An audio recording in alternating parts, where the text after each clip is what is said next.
And Scorpios, इस video में हम देखेंगे कि 2026 के नेक्स्ट 4 मंथ्स, दैट इज़ मई, जून, जुलाई, अगस्त, आप लोगों के लिए कैसे रहेंगे।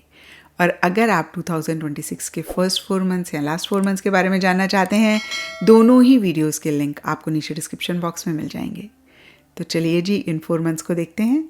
तो यहाँ पर देखिए, सबसे पहला कार्ड मुझे दिख रहा है यस, और ये कार्ड कहता है पीछे आपकी कोई भी डिज़ायर थी, गोल, मकसद था जिसके लिए आपने बहुत एफर्ट किया या फिर आप बहुत ज़्यादा चाह रहे थे आपका ये काम बन जाए, तो इन 4 मंथ्स की स्टार्टिंग में आपको हाँ सुनने को मिल सकती है, यानी कि आपका वो काम बन सकता है। तो इन 4 मंथ्स की स्टार्टिंग बहुत ही पॉजिटिव होती हुई दिख रही है, यस से होती हुई दिख रही है। स्पेसिफिकली किसी चीज़ को आप चाह रहे थे या फिर से मैं कहूँगी किसी चीज़ के लिए आप वर्क कर रहे थे। एंड यहाँ पर क्वीन ऑफ कप्स का कार्ड कहता है इसी वजह से या फिर अदरवाइज भी एक हैप्पीनेस, जॉय आप महसूस कर सकते हैं चीज़ों को लेकर, लोगों को लेकर, या जो भी चीज़ पे आप इस टाइम पे फोकस कर रहे हैं। इमोशनल, सेंटिमेंटल भी होते हुए दिख रहे हैं। कुछ के लिए हो सकता है लिटरली कोई फीमेल है जो बहुत इमोशनल, सेंटिमेंटल है, उनके साथ आपकी ज़्यादा इंटरेक्शन हो रही है, ज़्यादा बातचीत हो रही है, एंड कहीं वो आपको लेकर बहुत इमोशनल हो रहे हैं।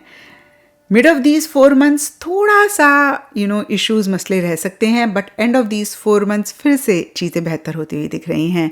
कहते हैं ना, all is well that ends well, तो एंड ठीक रहेगा। बीच में छोटे मोटे इश्यूज, मसले रहेंगे, जैसे कि यहाँ पर क्वीन ऑफ पेंटिकल्स रिवर्स का कार्ड कहता है हो सकता है आपका ज़्यादा खर्चा हो रहा है या फिर मेटेरियलिस्टिक, टैंजिबल चीज़ों पे आप अटेंशन दे रहे हैं ज़्यादा, और आपको लग रहा है कि जितना आप डिज़र्व करते हैं, जितना आप चाहते हैं, उतना नहीं आपको मिल पा रहा है। मनी, पैसे से रिलेटेड, इक्का दुक्का के लिए मनी, पैसे से रिलेटेड छोटे मोटे इश्यूज, मसले भी रह सकते हैं। और हो सकता है कि कोई बड़ा डिसीजन, कोई बड़ी चॉइस भी आप मनी, पैसा, मटेरियलिस्टिक, टैंजिबल चीज़ों से रिलेटेड देख रहे हैं। अगर लव रिलेशनशिप से रिलेटेड देख रहे हैं तो हो सकता है कमिटमेंट आप चाह रहे हैं, और इन्हीं से ही रिलेटेड कोई डिसीजन, कोई चॉइस भी आपको लेनी पड़ रही है जो कि थोड़ी सी डिफ़िकल्ट हो सकती है। एंड यहाँ पर tower and 9 of wands reverse के कार्ड्स कहते हैं एक अकेलापन या तो आप महसूस कर रहे हैं या फिर आप चाह रहे हैं चीज़ों से विड्रॉ कर रहे हैं। हेल्दी बाउंड्रीज क्रिएट करने पे फोकस कर रहे हैं, चाहे फिर वो आपका वर्क फ्रंट हो, चाहे पर्सनल फ्रंट हो। आपको ऐसे लग सकता है कि भाई मुझे ना इमोशनली, मेंटली, फिजिकली, फाइनेंशियली किसी के ऊपर डिपेंड नहीं करना है। और यहाँ पर देखिए, गाइडेंस का कार्ड भी आपको यही मैसेज देता है कि इस टाइम पे आप सेल्फ सफिशिएंट रहें। अगेन, मेंटली, इमोशनली, फिजिकली या किसी भी और तरीके से किसी पे भी ना डिपेंडेंट हो, अपने ऊपर ही भरोसा रखें और उस भरोसे के साथ चीज़ों को आगे बढ़ाएं। और यहाँ पर 9 ऑफ वॉन्ड्स रिवर्स का कार्ड कहता है थोड़ी सी एक थकावट भी आप महसूस कर सकते हैं।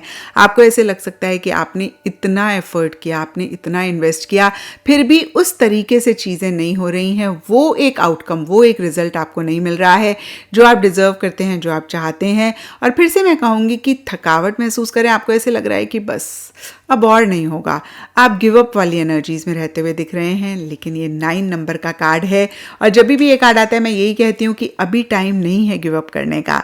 एक फाइनल एफर्ट आपने लेना है और जो चाहते हैं आप उसको डेफिनेटली अचीव कर लेंगे।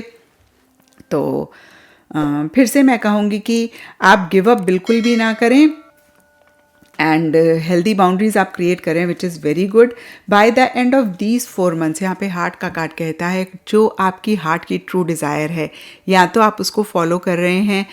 8 ऑफ वॉन्ड्स रिवर्स का कार्ड कहता है उस डायरेक्शन में आप एक्शन, इनिशिएटिव्स ले रहे हैं, या फिर कोई आपकी हार्ट की ट्रू डिज़ायर फुलफिल हो रही है और कहीं एक मूवमेंट आ रही है, चीज़ें आगे बढ़ रही हैं। लेकिन जितनी स्पीड से आप चाह रहे हैं, जितनी तेज़ी से आप चाह रहे हैं, उतनी तेज़ी से चीज़ें आगे नहीं बढ़ रही हैं। बट येस, डेफिनेटली चीज़ें आगे बढ़ती हुई दिख रही हैं। कुछ के लिए हो सकता है इस टाइम पीरियड पे आप ट्रैवल कर रहे हैं, ट्रैवल करना चाह रहे हैं, या पीछे स्टक महसूस कर रहे थे और हमने देखा मिड ऑफ दीज 4 मंथ्स में छोटे मोटे इश्यूज रह रहे हैं, उससे बाहर निकल रहे हैं। लेकिन फिर से मैं कह दूँ, जितनी स्पीड से आप आगे बढ़ना चाह रहे हैं उतनी स्पीड से नहीं बढ़ पा रहे हैं, आगे तो ज़रूर बढ़ रहे हैं। एंड फिर से देखिए, हार्ट का कार्ड बहुत ही पॉजिटिव एनर्जीज की बात करता है। स्पेशली अगर लव रिलेशनशिप से रिलेटेड देख रहे हैं तो किसी लव्ड वन के साथ इश्यूज, मसले थे, वो रिजॉल्व हो सकते हैं, रिकन्सिलिएशन हो सकता है।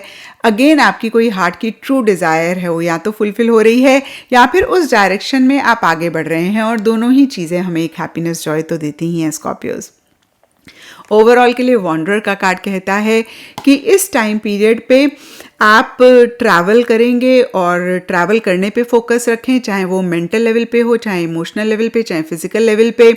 फिजिकल लेवल पे मतलब आप एक जगह से दूसरी जगह जाने का मौका मिले ज़रूर जाएं और इमोशनली किसी चीज़ पे स्टक ना हो। आप ग्रोथ पे, आगे बढ़ने पे फोकस करें और जैसे मैंने अभी आपको बताया सेल्फ सफिशिएंट हो, किसी पे भी किसी भी चीज़ के लिए डिपेंडेंट ना हो। एंड यस, आप इस चीज़ को फॉलो करेंगे, इन 4 मंथ्स को और बेहतर आप कर पाएंगे। तो ये था स्कॉर्पियोज आप लोगों के लिए 2026 के नेक्स्ट 4 मंथ्स, दैट इज़ मई, जून, जुलाई, अगस्त की रीडिंग। और अगर आप 2026 के फर्स्ट 4 मंथ्स या फिर लास्ट 4 मंथ्स के बारे में जानना चाहते हैं, दोनों ही वीडियोज़ के लिंक आपको नीचे डिस्क्रिप्शन बॉक्स में मिल जाएंगे।